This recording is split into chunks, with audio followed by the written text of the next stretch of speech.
Hello, welcome back. My name is Dr. Christopher Gennari. This is Great Big History Podcast. And we're coming to the end. Cold War, 1950 to 1991, where the world was divided between countries allied to the United States, countries allied to the Soviet Union, and the few countries that made up what's called the non-aligned pact, but really favored one or the other. So we have the U.S. versus the Soviet Union with Europe in the middle. In 1945, and afterwards, the Soviet Union, the USSR, had taken over Eastern Europe.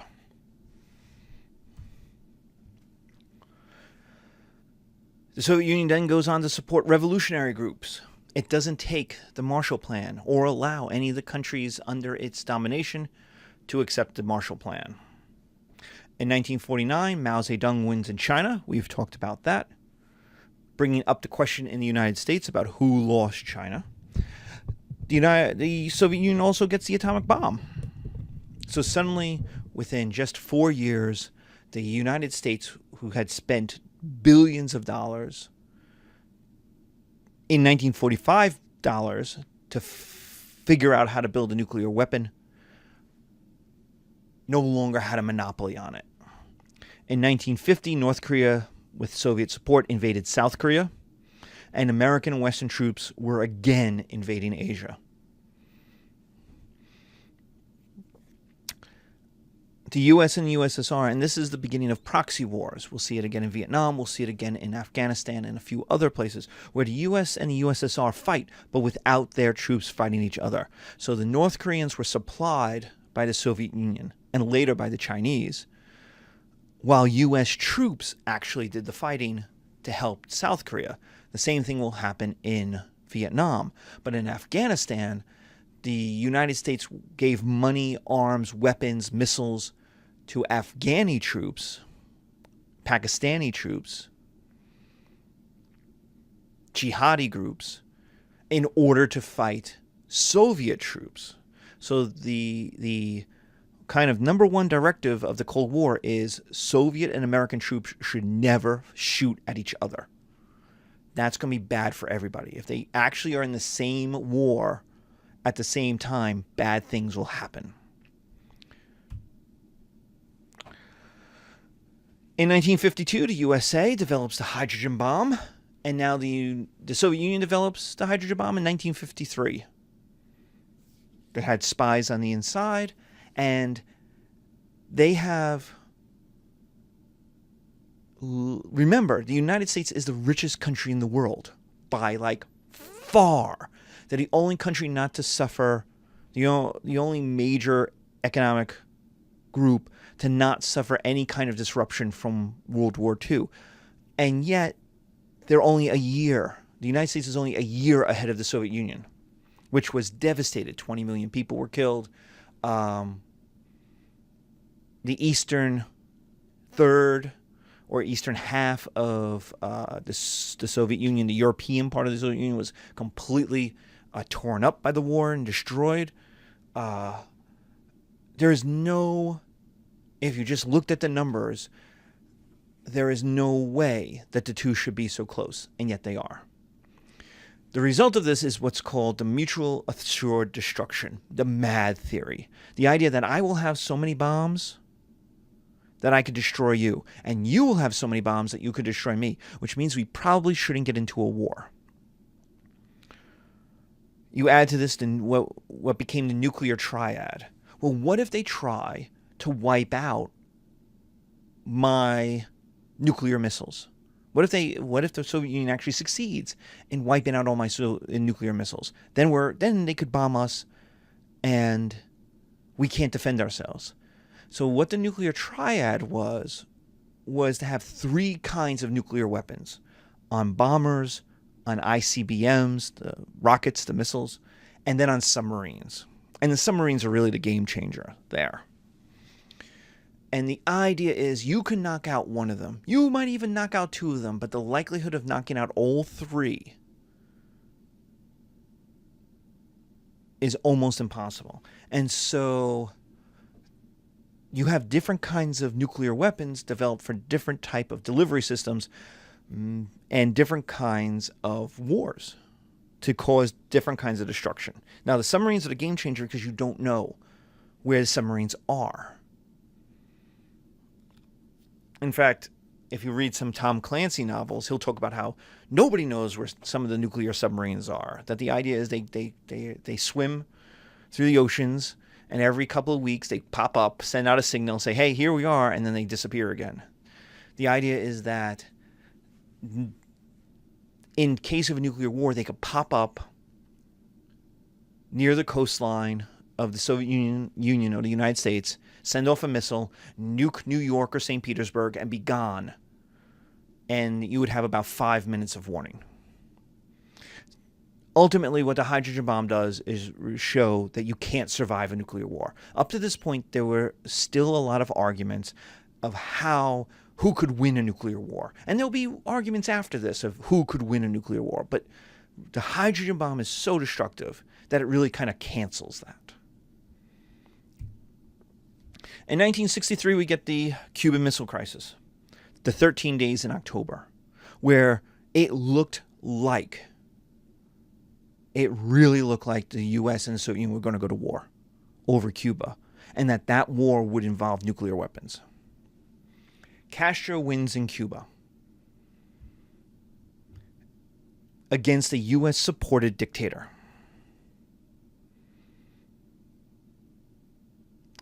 And what he does is nationalize the foreign businesses, which pisses off all of the groups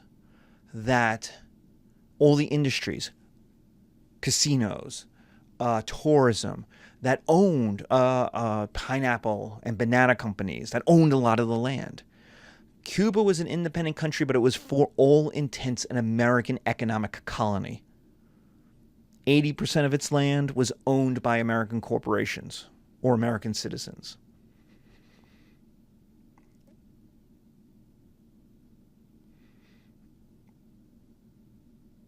Most foreign exports were done by U.S. businesses.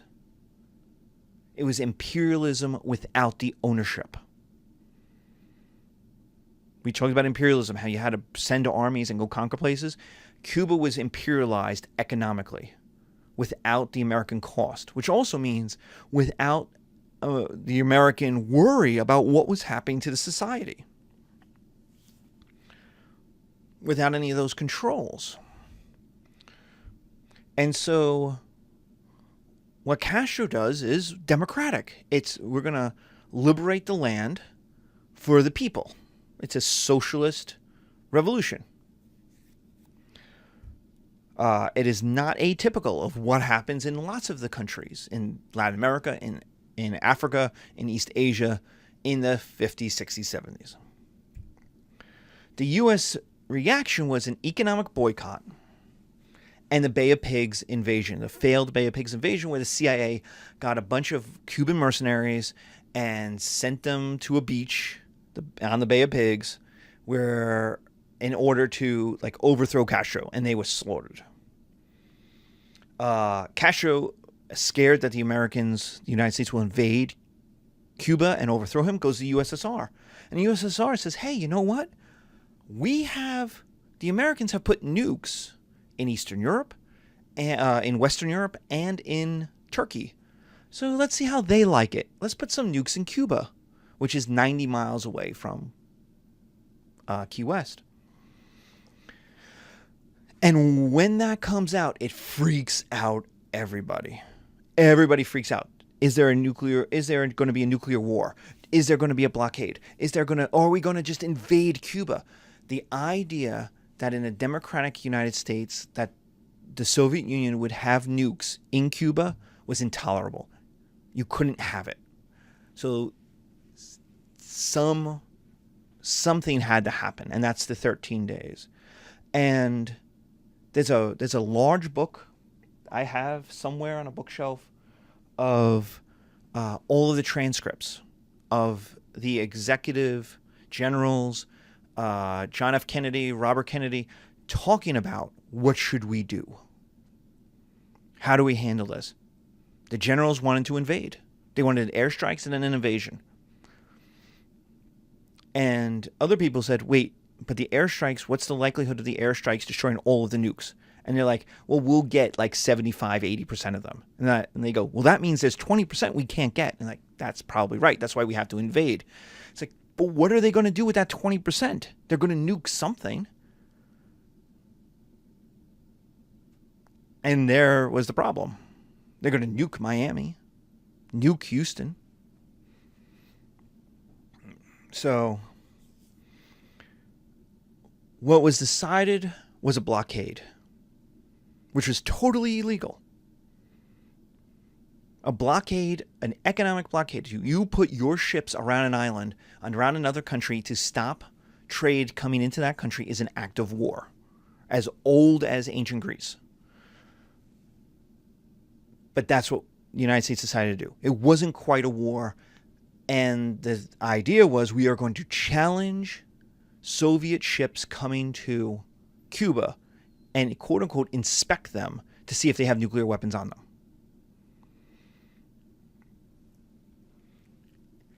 And this is the standoff. And it scared everyone.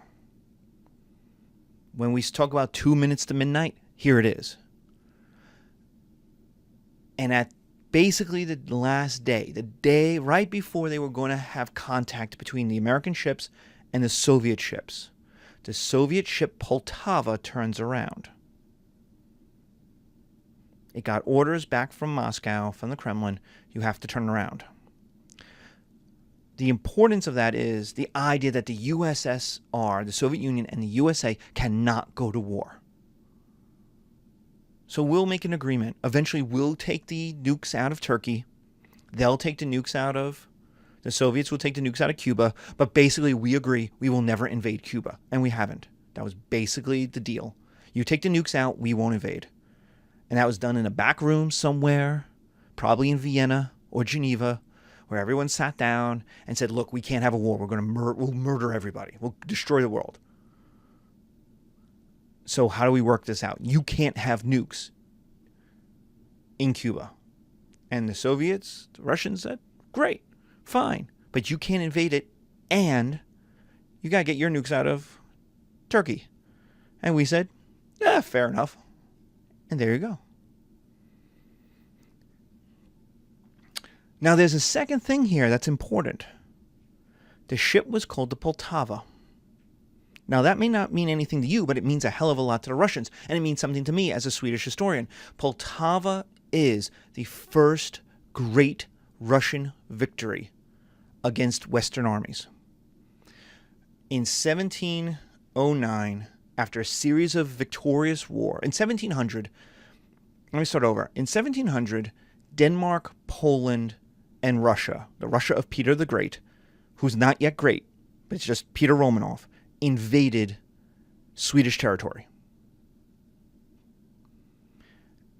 And the Sweden of Charles XII defeated all three of them, smashed their armies, one after another, invaded Poland, took over Danzig, which is Gdansk today, invaded Denmark, absolutely conquered it, got a peace treaty, and in 1708, at the height of his power, 25-year-old Charles XII decided, I'm going to finish the Russians too. I broke Denmark, who we've been fighting for the last 150 years. We finally have gotten the conquest of Poland, we've been trying to get forever. I have accomplished what my grandfather, the guy, Charles X, who I do my dissertation on, I accomplish his goal. The problem is there's this massive Russian country, Slavic Russian country. And what we have to do is break them up. We have to go to Moscow and end them as a threat to us. And so he invades Russia. It doesn't go very well. The winter is terrible. And the Swedes say it's cold. Now, the Swedes are used to cold. And even it's cold. Allies who promise to show up don't show up. Supplies that are supposed to show up get attacked by Russian guerrillas on the steppes. Much of the same stuff that will happen to Napoleon and to the Nazi German army later on. Much the same stuff. And then there's the Battle of Poltava. And the Swedes lose. And the Swedish army collapses. And from this point on, the Swedes are kind of done as the great power of Northern Europe, which they had been for 150 years, and which I will do a whole podcast series, a bunch of shows coming up on it. But Poltava is the great Russian victory. So to send a ship named the Poltava to go and break a Western American blockade is soaked in symbolism.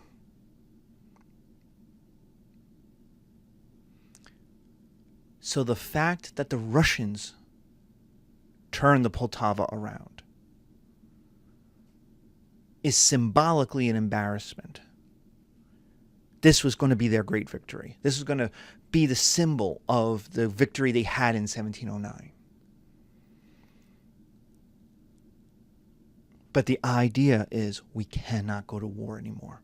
War is too destructive. So remember, everything has symbols to it. Nothing is just what it is. Everything is something else. Even the names of ships matter. So what you get is proxy wars. The US and the USSR fight without fighting. In the 1960s, it's the US and Vietnam. In the 1950s, it's the Arab-Israeli wars. The United States supports the Israelis. Most of the Arabs, because of that, most of the Arab countries go to the Soviet Union. In the 60s and afterwards, it's India versus Pakistan. The United States will support Pakistan. The Soviet Union will support India, which is weird because India is a large democracy. But that's the way it went. In the 1960s, it's all over Central Africa, Congo, Ethiopia, the Sudan. In the 1970s and 80s, it's the Central American civil wars, the Sandinistas, it's Nicaragua. And in 1979 to 1989, it's the Soviet Union troops in Afghanistan. Interventions in civil wars are not like World War II. We are not sending huge amounts of troops.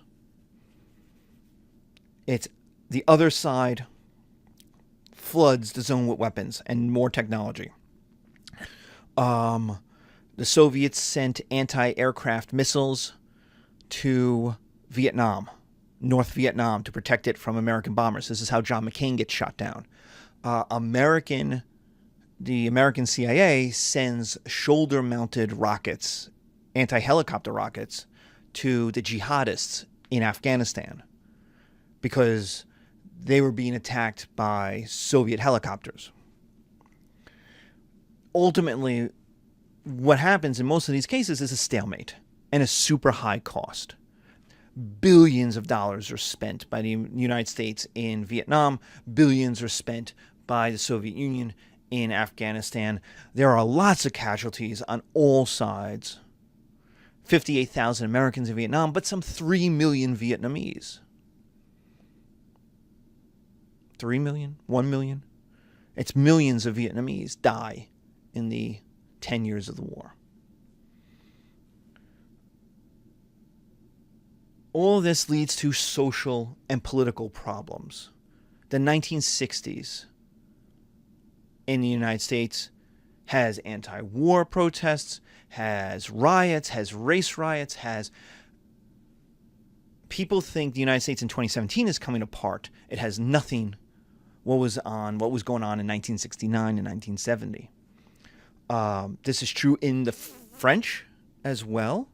This is true in the French in Algeria. The war goes so badly that the French army actually tries to attempt a coup to overthrow the French government because the army felt like it wasn't being supported enough. So it actually tried to invade France and overthrow the Fourth Republic, the French Republic. To save the Republic, Charles de Gaulle, the great hero, the great anti-Nazi fighter, had to come out of retirement to kind of put a stop to this. It's like Washington coming out of retirement for the Whiskey Rebellion. It's you bring out someone who has such stature that basically acts like dad. He says, "Stop it," and the Fourth Republic collapses, and you get the Fifth Republic, which is what we're currently in France, where you get a very strong president, because it was, they said to de Gaulle, "Save us. The military will listen to you. Save us." The U.S. in Vietnam had 58,000 killed, and the entire 60s social rebellion that was attached. It starts with civil rights, which is domestic, but then you get the college anti-war, you get the Kent State, you get the social rebellion just builds and builds and builds. In the USSR, in Afghanistan, you have 15,000 killed, but by 1989, the Soviet Union is breaking up. They are no longer willing to spend the money to hold on to Eastern Europe, and so you get the end of the Warsaw Pact, symbolized in the fall of the Berlin Wall, and by 1991, the USSR ceases to exist. It breaks up into 15 different countries. So that is the political part, and that's where we're going to end. In our next episode, we're going to talk about economics. Thank you very much.